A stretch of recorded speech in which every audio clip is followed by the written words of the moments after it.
Assalamualaikum warahmatullahi wabarakatuh. Episode ke-118 ini memperbincangkan orientasi pembaruan Islam Indonesia. Apabila pembaruan pemikiran Islam di Indonesia ini diamati secara mendalam, minimal ada 3 perspektif yang dapat digunakan untuk meneropong, yaitu dari segi waktu, sasaran, dan pendekatan.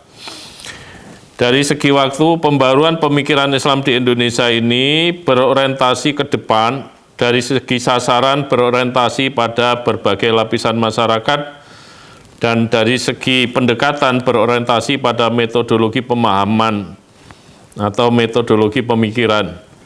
Ketiga orientasi ini membentuk satu kesatuan yang utuh dan terpadu.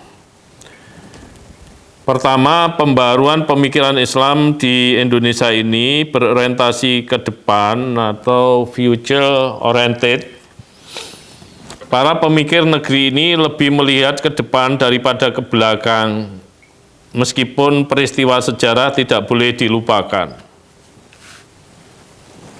Greg Barton menegaskan bahwa satu hal yang perlu disadari bahwa kebangkitan Islam di masyarakat Indonesia, terutama kelas menengah kota, bukan suatu kebangkitan untuk tertarik pada Islam abad ke-19 atau Islam 1950-an, melainkan kebangkitan yang terdiri atas berbagai aliran yang menekankan perhatian pada Islam kontekstual dan Islam substansial yang diterjemahkan untuk Indonesia masa depan.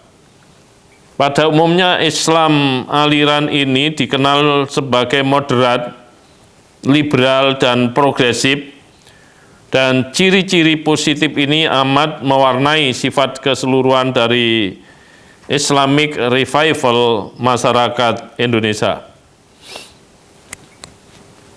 Tentu ini sebagai ciri khusus yang tidak selalu sama dengan model kebangkitan di negara-negara muslim lainnya. Orientasi masa depan ini memiliki berbagai konsekuensi sikap yang dapat membedakan dengan sikap-sikap lainnya. Di sini muncul kesadaran bagi para pembaru Islam untuk mengejar ketertinggalan Indonesia dari negara-negara maju yang berada di manapun. Mereka berupaya mempelajari rahasia kemajuan negara-negara tersebut.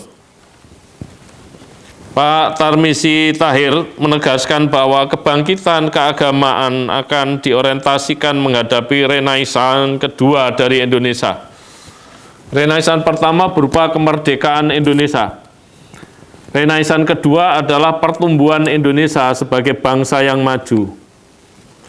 Renaissance kedua dimulai dengan peningkatan kualitas sumber daya manusia kita.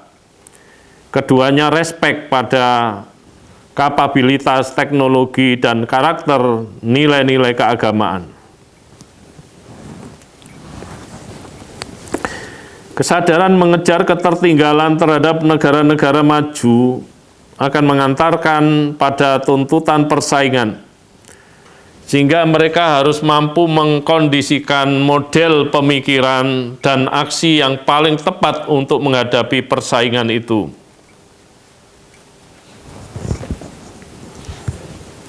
Apalagi di era sekarang ini, era globalisasi di mana persaingan menjadi suatu keniscayaan. Mau tidak mau harus dihadapi oleh umat Islam, terutama tokoh-tokohnya. Maka mengharuskan mereka memiliki keunggulan-keunggulan tertentu, baik pada tataran moral, pikiran, sikap, maupun keterampilan. Keunggulan keempat bidang ini menjadi kekuatan besar dalam menjawab kemajuan umat, bangsa, dan negara.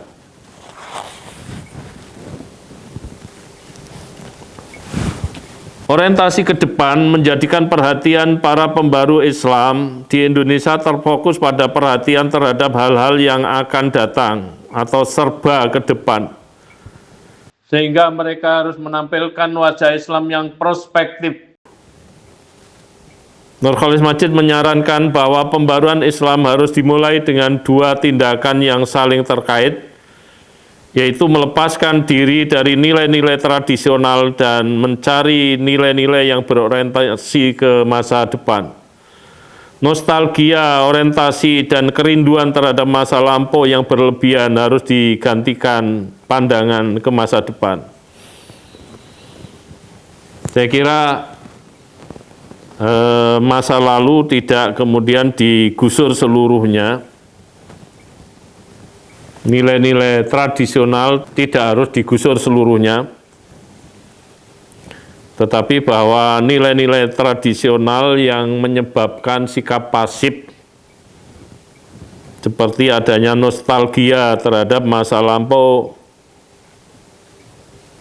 orientasi dan kerinduan terhadap masa lampau yang berlebihan ini yang oleh Cak Nur dianggap sebagai penghambat kemajuan yang kita cita-citakan dan kita kejar bersama ini.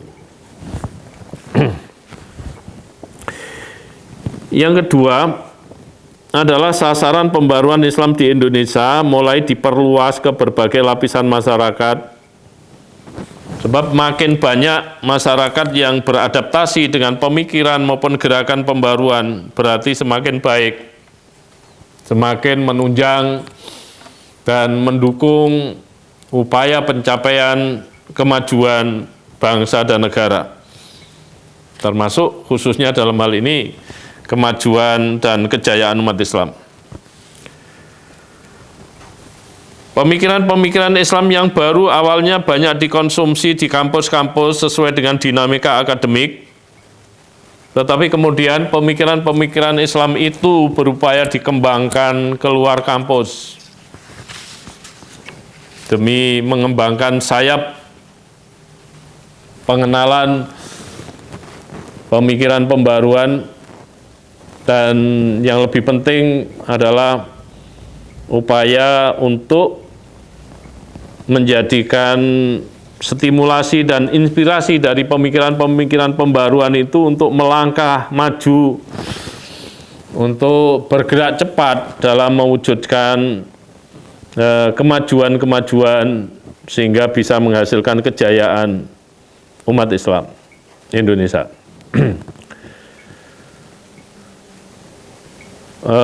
Selanjutnya, Robert W. Hefner menegaskan bahwa arus utama atau mainstream gerakan kebangkitan Islam akhirnya menyebar luas ke luar kampus dan mempengaruhi kehidupan masyarakat kota, miskin, dan kelas menengah.